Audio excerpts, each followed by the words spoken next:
امریکہ نے اپنے شہریوں کو فوری طور پر ایران چھوڑنے کی ہدایت جاری کر دی۔ ایران میں احتجاجاً دن بدن شدت اختیار کر رہے ہیں۔ پرتشدد واقعات کا خدشہ ہے۔ گرفتاریاں، زخمی ہونا، سڑکیں بند اور انٹرنیٹ کی بندش سے شہریوں کی سلامتی خطرے میں ہے۔ امریکی سفارت خانے کا کہنا ہے کہ امریکی شہری زمینی راستوں سے آرمینیا یا ترکی کے ذریعے ایران چھوڑ دیں۔ دوہری شہریت رکھنے والے امریکی ایرانی شہری اپنے ایرانی پاسپورٹ سے ہی ایران چھوڑیں۔ امریکی سفارت خانے نے ہدایت کی کہ احتجاجات سے دور رہیں اور عوامی اجتماعات میں شامل نہ ہوں۔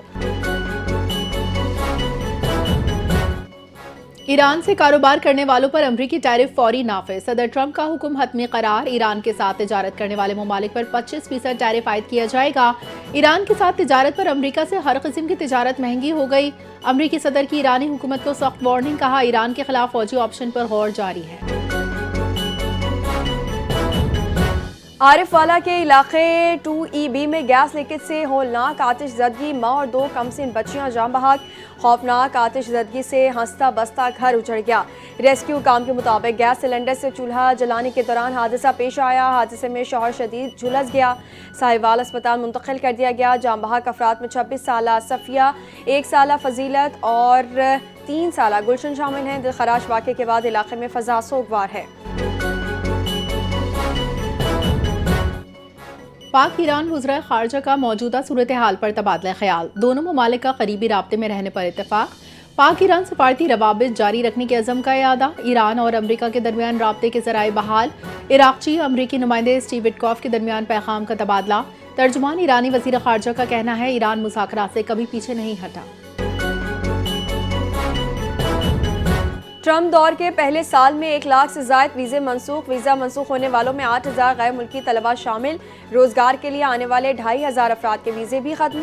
غیر قانونی قیام اور مجرمانہ ریکارڈ پر کارروائیاں، شراب نوشی، تشدد، منشیات اور مالی بدعنوانی پر ویزے منسوخ۔ امریکہ کو محفوظ رکھنے کے لیے ملک بدری کا عمل جاری ہے۔ حماس نے غزہ کا انتظام آزاد فلسطینی ادارے کے حوالے کرنے کی ہدایت جاری کر دی۔ غزہ کا انتظام آزاد فلسطینی ٹیکنوکریٹ باڈی کے حوالے، اختیارات کی منتقلی کا فیصلہ حتمی قرار۔ ترجمان حماس کے مطابق جنگ بندی معاہدے پر عمل درآمد کا حصہ۔ غزہ امن کونسل سے متعلق امریکی بیان کے بعد پیش رفت، بااختیار فلسطینی حکومت کے قیام پر حماس کی حمایت۔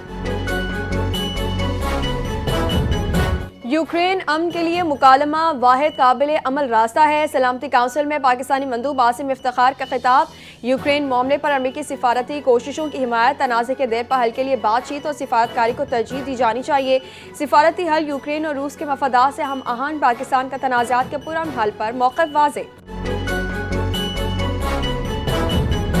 وفاقی آئینی عدالت نے بلوچستان فائنانس ایکٹ 2020 کے تحت ایکسائز ڈیوٹی میں اضافے کو آئینی قرار دیا۔ عدالت نے دوہرا پہلو اصول کو تسلیم کرتے ہوئے قانون کی آئینی حیثیت برقرار رکھی۔ وفاقی آئینی عدالت نے اٹک سیمنٹ کی بلوچستان حکومت کے خلاف پٹیشن مسترد کر دی۔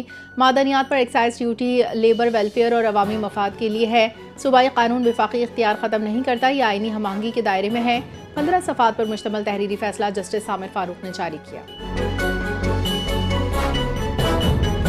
کشمیر کی تحریک آزادی پوری دنیا کے امن کی چابی ہے۔ راولپنڈی میں عوامی رابطہ مہم کے موقع پر میڈیا سے گفتگو کرتے ہوئے مشال ملک نے کہا مقبوضہ کشمیر میں قتل عام ہوا جس سے لاکھوں عورتیں بیوہ ہوئیں۔ حریت رہنما کی اہلیہ نے کہا کہ بھارتی فوج نے ظلم کے تمام ریکارڈز توڑ دیے۔ یاسین ملک پر ہاتھ ڈالا گیا تو نتائج کے ذمہ دار بھارت ہوگا۔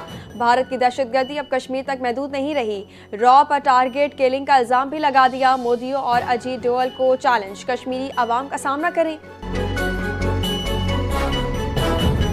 مقبوضہ کشمیر میں مسلم طلبہ سے تعلیم کا حق بھی چھین لیا۔ ہندوتوا ریاست نے کشمیری نوجوانوں کا مستقبل تاریک کرنا شروع کر دیا۔ مقبوضہ کشمیر کے وزیر اعلیٰ عمر عبداللہ نے کہا بی جے پی نے میرٹ پر منتخب مسلمان طلبہ سے ڈاکٹر بننے کا حق چھین لیا۔ 50 میں سے 42 سیٹوں پر مسلمان طلبہ میرٹ پر منتخب، پھر بھی داخلے نہ مل سکے۔ بی جے پی رہنماؤں نے یہ کہہ کر داخلے روک دیے کہ یہ ماتا کا پیسہ ہے، مسلمانوں پر خرچ نہیں ہو سکتا۔ بھارت میں اقلیتوں کو مذہب کی بنیاد پر تعلیم سے دور رکھنا سفاکیت کی مثال ہے۔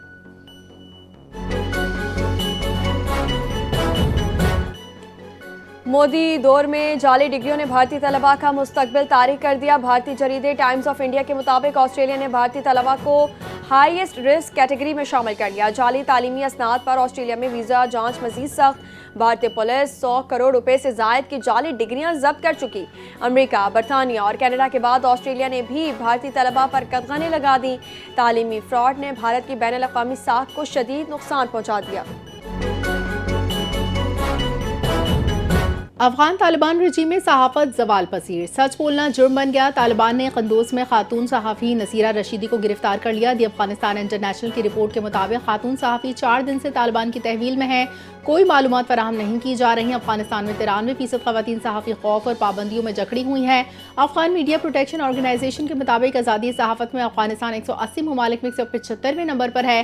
طالبان کے جبر سے افغانستان میں آزاد صحافت ماضی کا قصہ بن گئی۔ بسیمہ میں کور کمانڈر کوئٹہ کی مقامی افراد سے ملاقات، تاجروں، اساتذہ اور نوجوانوں سمیت اسٹیک ہولڈر سے شرکت کی۔ عوام کا براہ راست رابطے پر کور کمانڈر کوئٹہ کا شکریہ، کہا پاک فوج سول انتظامیہ کے ساتھ ترقیاتی منصوبے جاری رکھے ہوئے ہے۔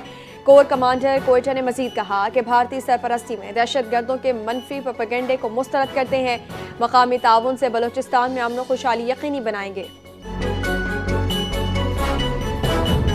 SIFC کے تحت پاکستان بڑے ترقیاتی منصوبوں کی مؤثر عملداری کی راہ پر گامزن۔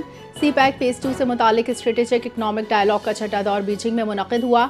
Director Lahore chamber of commerce and industry اور کنوینر سی پیک امور چین عامر علی کے مطابق غیر ملکی سرمایہ کاروں کی رکاوٹیں ختم کرنے کے لیے SIFC کے قیام اہم ہے۔ سی پیک فیز 2 میں صنعتی ترقی، تجارت، زراعت کی جدید کاری کو ترجیح ہے۔ خصوصی اقتصادی زونز میں مینوفیکچرنگ، ٹیکسٹائل، IT سیکٹر کو فروغ ملا۔ گوادر فیز 2 علاقائی تجارت کے مرکز میں تبدیل ہونے کی جانب گامزن۔ پاک فوج پسماندہ علاقوں میں عوامی خدمت میں پیش مستوج شمالی وزیرستان اور آزاد کشمیر میں فری میڈیکل کیمپس کا انعقاد۔ پاک فوج کے ماہر ڈاکٹرز نے مردوں، خواتین اور بچوں کا مفت معائنہ کیا۔ سرد موسم میں موسمی بیماریوں کے تدارک کے لیے خصوصی طبی سہولیات فراہم کی گئیں۔ فری میڈیکل کیمپس میں مریضوں کو مفت ادویات بھی دی گئی۔ مقامی آبادی نے پاک فوج کے اس فلاحی اقدام کو سراہتے ہوئے اسے عوامی صحت کے فروغ کے لیے ایک احسن کاوش قرار دیا۔ کاشتکاروں کو سرکاری بیج سستے داموں فراہم کیے جائیں گے۔ وزارت زراعت سندھ سردار محمد بخش مہر کی صدارت میں سندھ سیڈ کارپوریشن کی کارکردگی کا جائزہ اجلاس۔ پچھلے سال 2242.85 ایکڑ پر گندم کاشت کی گئی۔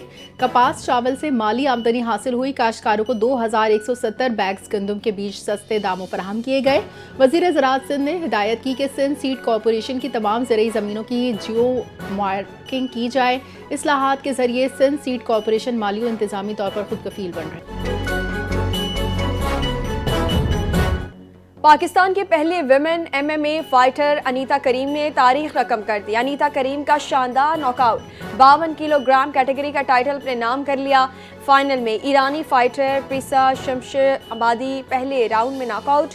ہنزا کی بیٹی انیتا کریم نے دنیا بھر میں پاکستان کا نام روشن کر دیا۔